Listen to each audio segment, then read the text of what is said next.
Oregon 2010 cold case solved. Arrest shocks community. The house had forgotten how to breathe. For 15 years, its windows stayed shut, its silence undisturbed, until Detective Aaron Vance stepped inside and exhaled the ghosts awake. Everything was as it had been. The overturned chair, the clock stopped at 10:46, the faint ring of dust where a mug once sat. In 2010, Clara Devlin's death had been filed away as unsolved, a whisper too quiet for the world to hear. But some stories refuse to stay buried. Now, with a single anonymous clue, the past begins to stir, and Vance must learn that truth doesn't vanish. It waits, patient, unblinking, and heavier than memory. The room had been sealed for over a decade, its silence thick, its air unmoving, holding the residue of 2010 like a wound that never closed. Dust clung to the edges of overturned furniture. A calendar, yellowed and curling, still marked May 3rd. The scent of mildew and paper hung in the air, dense as regret. Detective Aaron Vance stood in the doorway, his breath steady but shallow, as though inhaling the past demanded reverence. He remembered this place too well, the suburban house on the outskirts of Eugene, Oregon, where Clara Devlin, 27, had been found dead. She'd been a local librarian, a woman whose quiet nature and solitary habits made her both invisible and unforgettable to those who'd crossed her path. The crime scene had once pulsed with noise, photographers, officers, tape fluttering in the wind. But tonight it felt frozen, as if even time refused to move forward. Vance stepped across the threshold, his gloved hand brushing the edge of the bookshelf where her fingerprints had last been found. He could still see the faint shape of her life scattered among the decay. The half-read novel on the table, a mug turned to dust, the cracked window that had let in the rain. Her death had been classified as unsolved possible homicide. The file described a single blow to the head, no signs of struggle and no forced entry. That absence of chaos, of explanation, was what haunted him. "It doesn't make sense," he had said back then, and it still didn't. He crouched, studying the faint stain beneath the carpet. It had been cleaned too well for comfort. Whoever had done it understood not violence but erasure. The act wasn't rage, it was control.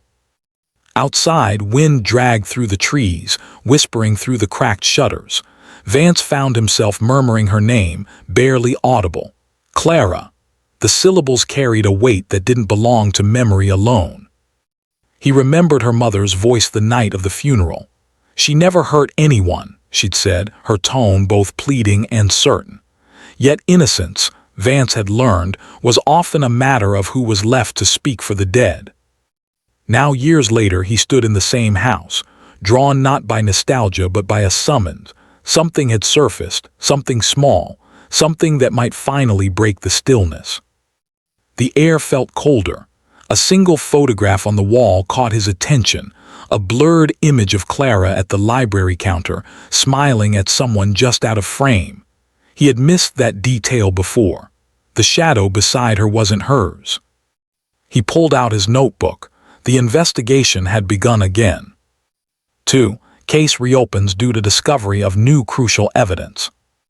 It began with a package delivered anonymously to the Eugene Police Department 2 weeks prior. Inside, a USB drive unmarked, untraceable. The contents, a folder titled Devlin 2010. Vance had watched the footage in the sterile light of the evidence room. Grainy security camera clips from the library's back office, date stamped 2 days before Clara's death. The footage was silent, but the images told enough.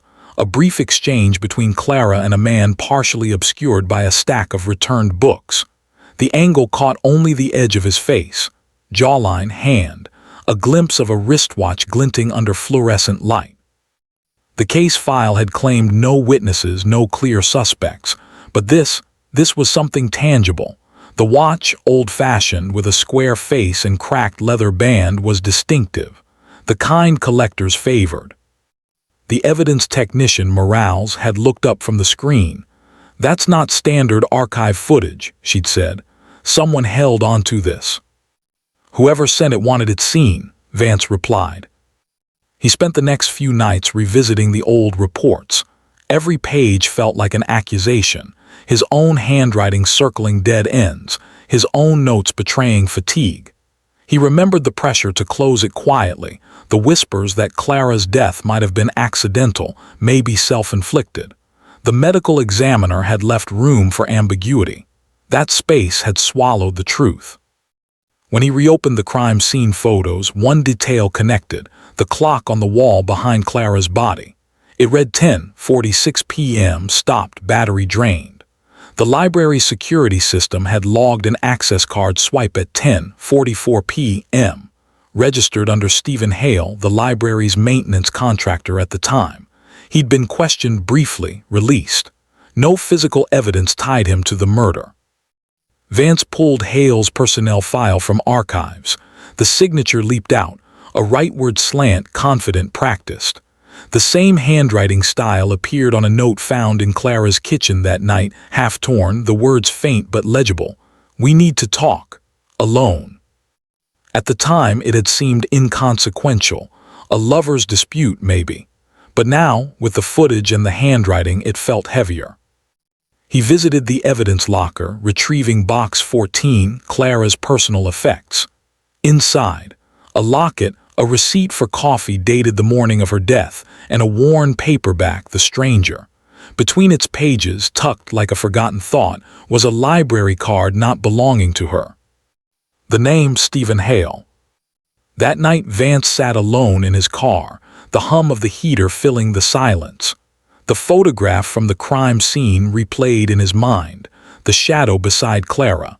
He had missed it before because it wasn't supposed to be there. Some ghosts, he thought, don't vanish, they wait. 3 investigator examines, past reports to identify overlooked details. The next morning, the department's records room felt like a mausoleum, metal shelves, fluorescent lights, and rows of forgotten lives reduced to paper. Vance spread the Devlin file across the table, its weight far greater than its contents. He began reconstructing the final 48 hours of Clara Devlin's life. According to reports, she'd left work at 6:02 p.m., bought groceries, and returned home by 6:45. No calls, no visitors, no signs of distress. But her phone records told a quieter story. 3 missed calls from an unlisted number. The same number had appeared twice in Hale's records. He stared at the pattern, underlining each timestamp. They aligned with her lunch breaks that week. Contact, but cautious. In the witness statements, one stood out. A fellow librarian, Margaret Reese, had mentioned Clara receiving a gift, a small box wrapped in brown paper delivered by courier. She looked uncertain, Margaret had said it was probably a mix-up. No record of that package was ever found. Vance flipped through the forensic photos again, focusing on Clara's desk. Amid the clutter of pens and catalog cards, one thing was missing, a stapler. A small metal one she used daily, described in a prior inventory note. He frowned. The autopsy had mentioned blunt force trauma from a compact object approximately 7 inches long. The wound's angle suggested familiarity. Whoever struck her had been close, physically and emotionally. He jotted down a thought. Missing object equals possible weapon. Find connection to Hale.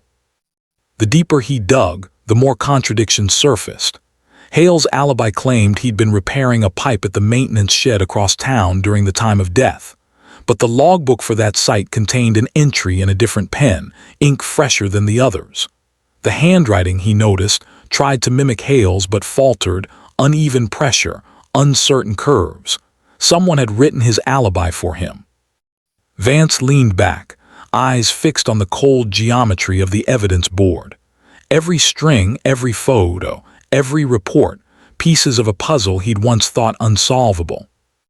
Outside, the rain began again, soft but relentless, washing against the station windows like static. He pressed his fingers against the glass, feeling the chill through the pane. A decade of silence was beginning to fracture. The first list on the wall was clean, almost elegant. Names without emotion, lines without adornment. Vance let the pen rest on each as if taking a pulse. Stephen Hale, maintenance contractor, age 38 in 2010. Access to every locked door, including the library's back office. His time card showed overtime the week of Clara's death. He'd cooperated, had a temper by rumor, and in the grainy footage wore what looked like that square-faced watch. Alibi: repairing a burst pipe at the municipal maintenance shed on River Road between 10:15 and 11:00 p.m. The shed log confirmed it. A supervisor added a note in the margin, a time-stamped initial. It had felt tidy back then, too tidy, Vance realized now. People who know how things work also know how to make them work for them. Daniel Brooks, 34, adjunct literature instructor and Clara's former boyfriend.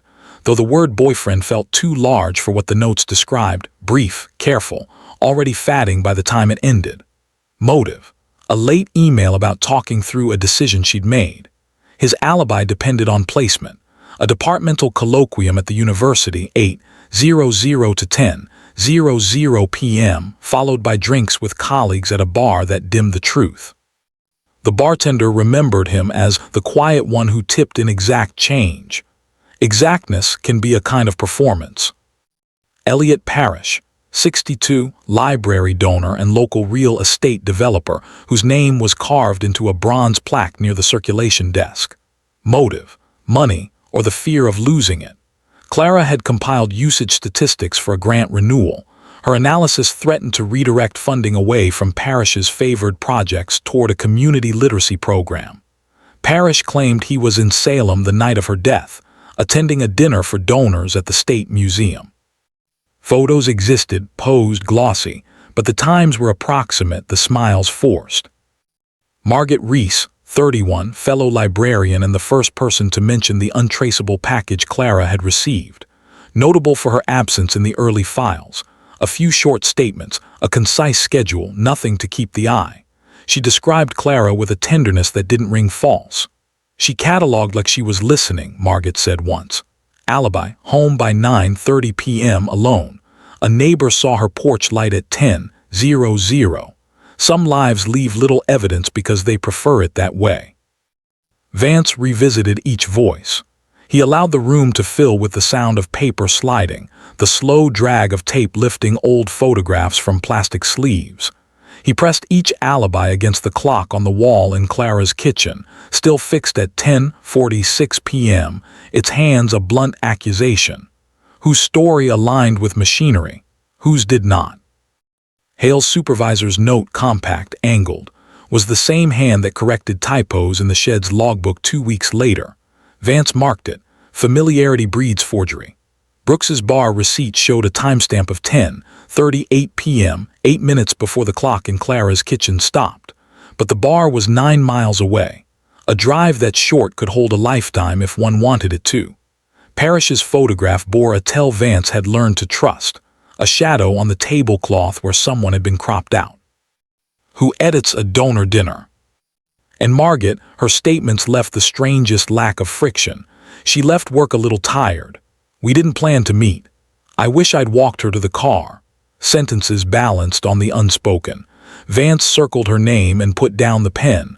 Often the least resistant path is not truth but careful design. He visited them in turn. Hale answered the door with a stiffness that pretended to be calm. It's been years, he said, and held his empty hands open. I've got kids now, I don't want this in the house. Brooks spoke in ellipses. Clara, it was ending, I wanted it to end kindly. Parrish offered a lawyer before a chair. This is very tragic, he said, but you are wasting time. Margaret blinked slowly and set a mug between them without asking if he wanted tea. I still can't picture it, she whispered. I sort of refuse to. He watched her thumb trace steam off porcelain and thought of how librarians handle delicate things. The suspects existed like 4 corridors converging in the same cold room. Motives shifted when looked at directly. Alibis felt like scripts written by nervous hands. He wrote one more word above the list: silence. A suspect, too. Outside, clouds pressed low over the hills. Somewhere, a school bell rang, and an old ache moved through him, lives continuing parallel to the unfinished. He pinned a photograph under a pushpin. Clara behind the counter, half-smile, someone in shadow at the frame's edge. The shadow's height suggested a person shorter than Hale, taller than Margaret, or perhaps it was just the camera's tilt. He didn't trust angles. He trusted edges. The board stared back, its geometry exact, uncaring. He locked the room and turned off the light. When he opened the door again, the suspects remained, but the silence had shifted. It was no longer neutral. It was choosing. 5. Clues emerged slowly, linking inconsistencies to emotional conflicts. The first new sound was ordinary, a drawer rasping open in the archives room. Vance lifted the personnel folio for maintenance staff, paper side. In the corner of one form, a note in blue ink, contractor badge printer serviced, April 28, 2010. Serviced by whom? The work ticket listed no name, only circulation supervisor. At the time, that was Margaret. He set the page beside the access log from May 3rd. 10:44 p.m. Hale's badge. Facts aligned on paper did not yet equal truth, but an unsupervised printer and a staff member comfortable with systems made ghosts of identity. He opened box 14 again. The torn note, "We need to talk, alone," bothered him not for what it said but how it looked. The fibers at the tear edge bore a residue, slightly glossy. Under a loop, a faint sheen appeared, the kind left by library parcel tape used for interlibrary loans. The thought snagged. Clara had received a package that week, wrapped in brown paper. Margaret had said it was likely a mix-up. Vance held the torn note under the lab's light and breathed in. The faintest edge of citrus, common in solvent used to remove adhesive from book jackets. He smelled it on Margaret's sleeves the day before, a small, clean fragrance in a dirty world. He returned to the library after hours, the stacks breathing their slow, papery breath. The circulation desk felt like a stage set after the actors have left. He ran a hand along the counter's underside and found a patch of roughness where a piece of tape residue remained. He crouched and imagined the angle of a hand tearing a note hastily, standing on this side rather than Clara's. Right-handed, pulling left. The wound described in the autopsy, downstroke right-handed force. Clara herself was left-handed. Her pen had always curled inward like a shield. The person standing opposite her would have struck at a diagonal that matched the fracture. He checked the equipment inventory, staplers listed by desk and brand. The model Clara preferred at home had been noted in the initial inventory and later marked missing. The brand kept at circulation, ordered by Margaret 2 months prior, used a slightly thicker staple that left a distinctive crimp. The autopsy noted microscopic metallic debris in the wound channel, dismissed as environmental contamination. He requested a fresh analysis. The lab called back, reluctant but certain. The fragment matched the alloy blend in the circulation staples used in 2010. A blunt instrument had carried a small passenger into Clara's skull. He stared at the fragment under magnification, this ordinary shard, carrying 9/10 of an answer. The remaining 10th was motive, which is never a shard but a weather system. He reread Clara's emails.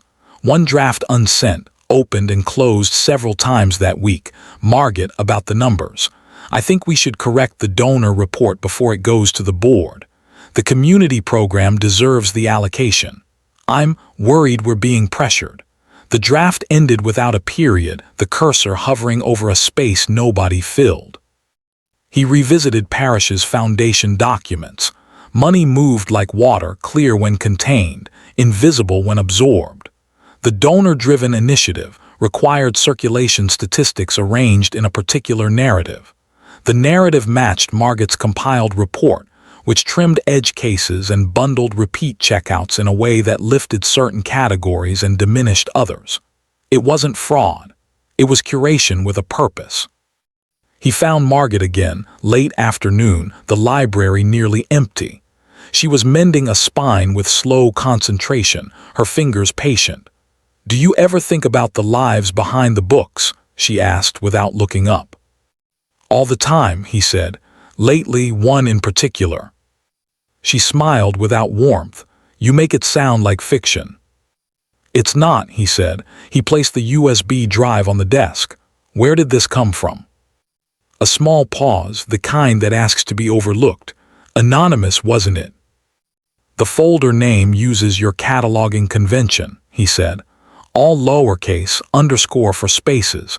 You train the volunteers to do it that way. The city's IT department uses hyphens."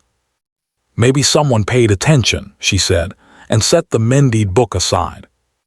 He let the silence draft its own report. Then he walked to the children's room. The supply cabinet list still hung just inside the door. In 2010, they'd ordered lithium AA batteries by a boutique brand used for long-life clocks and displays. The same brand was in the kitchen at Clara's house, found during the initial search, logged and ignored.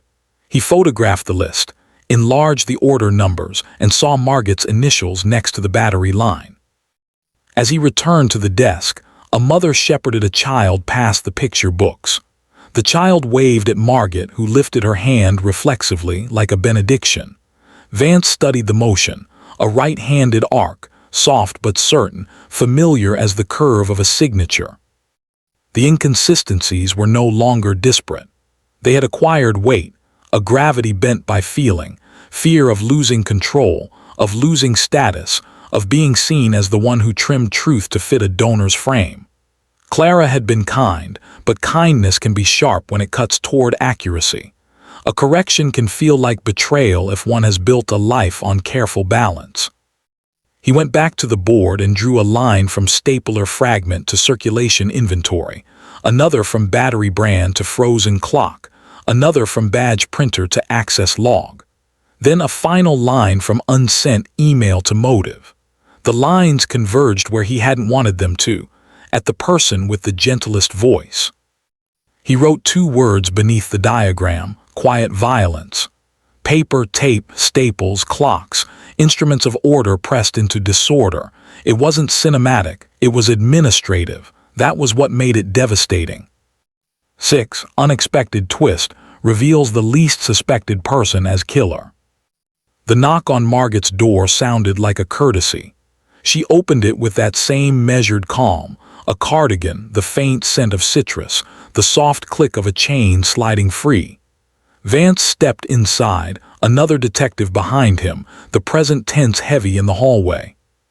"We have a warrant," he said quietly. He placed it on a side table because paper belongs on surfaces. Some rituals matter.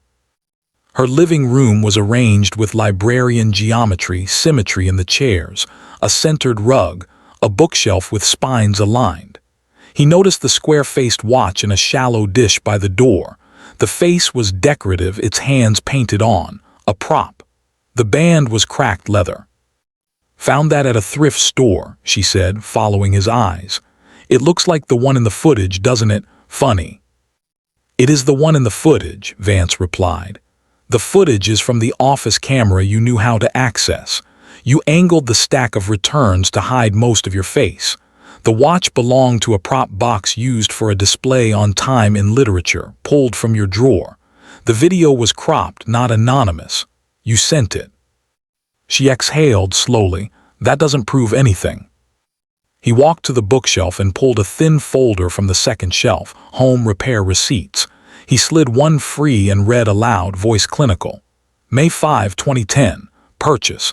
Desktop stapler, model 77C black. Replacement for damaged unit. He set it down as if it might break. You replaced the circulation stapler 2 days after Clara's death.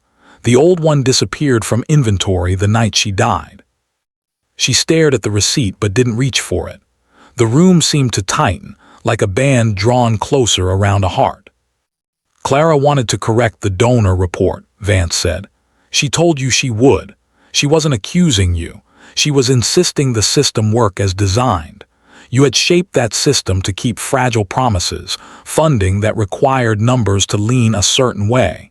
You believed you were protecting the library." Margot's mouth trembled before it stilled. She was going to make it look like I lied. "You didn't lie," he said, and he meant it. "You curated. You were asked to. That's how donors ask. But curation becomes a lie when exposure arrives."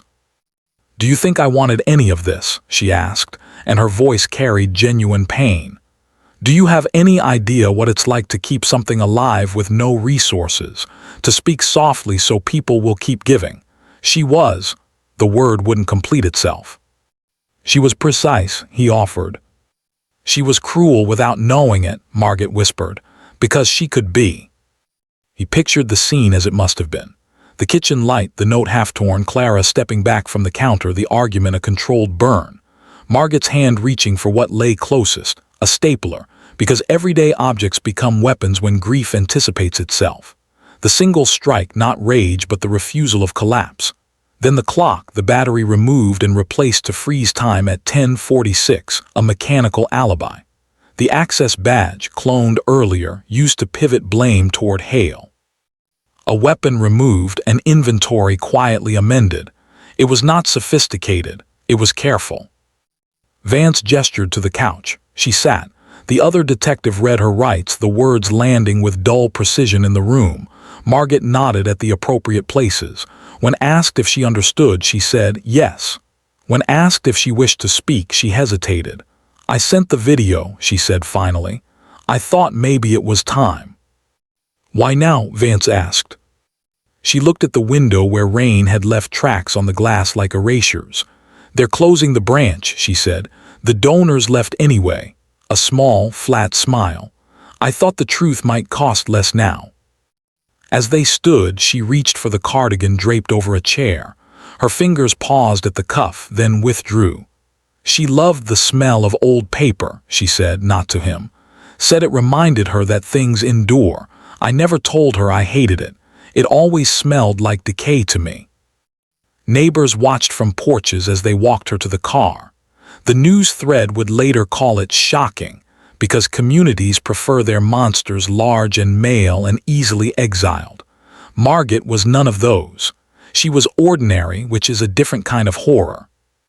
At the station, Vance logged the watch, the receipt, a small vial of citrus solvent from under her sink, and the bag of staples from her desk. Model 77C, the same alloy blend. The technician noted a micro-scratch pattern on the staples, crimp plate matching the impression on the fragment recovered from Clara's wound. A match, not because of magic but because metal remembers. The confession came in parts, a sequence of declarative sentences that did not rise to defense. She said I was making a story out of numbers.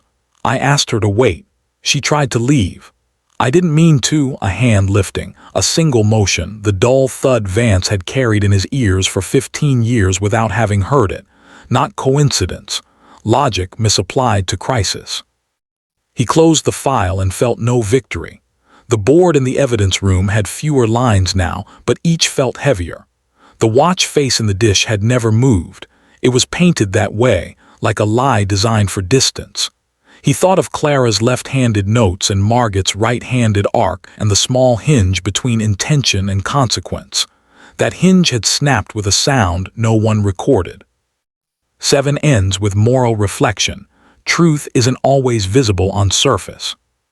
The press called it closure, spoke the word as if it were a door that, once shut, sealed warmth on one side and weather on the other. Headlines used the word solved, which is technically true and emotionally inaccurate. In the quiet afterward, Vance stood again in Clara's kitchen and listened to the clock that no longer worked.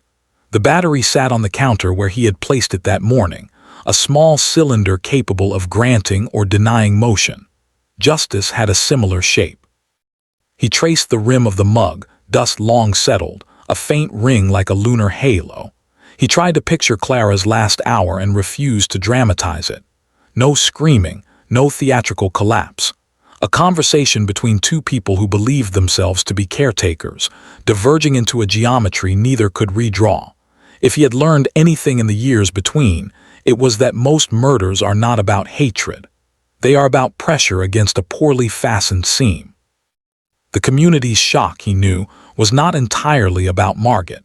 It was about losing the ease of the earlier story, the careless contractor, the jealous boyfriend, the wealthy donor whose money corroded everything it touched. Those narratives have gravity because they relieve ordinary people of proximity to violence. To say a librarian did it is to relocate danger into the safe room. No one likes a mirror placed on a familiar desk. He reconstructed the logic one last time, not because he doubted it, but because repetition is a ritual of grief. A cloned badge, a cropped video, a stapler replaced, a clock coerced into stillness, a solvent that made adhesive obey. Each piece had lived in the file for years, a chorus of small things waiting for someone to hear the harmony. He had not heard it then. He heard it now. That did not feel like redemption. It felt like the fact. Hale called to say he appreciated the update. "I've been carrying it," he admitted, voice thin. "I told my son I fixed a pipe that night. I didn't say I might have been somewhere else in a way I couldn't defend." Brooks sent an email with no salutation, just a period and his new city in the signature, the way people pretend distance is absolution. Parrish never called, his lawyer did. "We trust the process," the lawyer said, which meant nothing and everything. Process is a bridge. What waits on the other side is not up to it. Vance thought about Margot's line, "I thought the truth might cost less now," and understood the calculus. People confess when the cost of holding the story exceeds the cost of releasing it. The arrests had been clean, the booking precise, the chain of custody unbroken. The machinery ran as designed. He respected machinery. He also knew its limits. He walked to the library one last time before the branch closed. The circulation desk had been cleared. The brass plate with Parrish's name was gone, 4 small holes where screws had been. He stood where Clara once stood and looked at the space on the wall where the clock had hung. The paint beneath was a paler square, a ghost of consistency. He could almost feel the air thicken to the density of 2010, the minutes heavy, the page corners whispering. Not forgiveness, not condemnation, just the temperature of a room remembering. A child tugged at his mother's sleeve near the picture books. "When will it open again?" the child asked. "Another place will," the mother said, and Vance heard the caution in her voice. "Don't promise what you don't own." On his way out, he paused at the return slot. A single paperback had been tucked in from some attic cleanout, wrapped in a grocery bag, rubber band around the middle. The stranger. He didn't smile. He read the due date card, a stamp from April 2010, and slid it back into the chute. The mechanism took it with a soft swallow. In the parking lot, rain started, a thin, bureaucratic rain that filled forms and met quotas.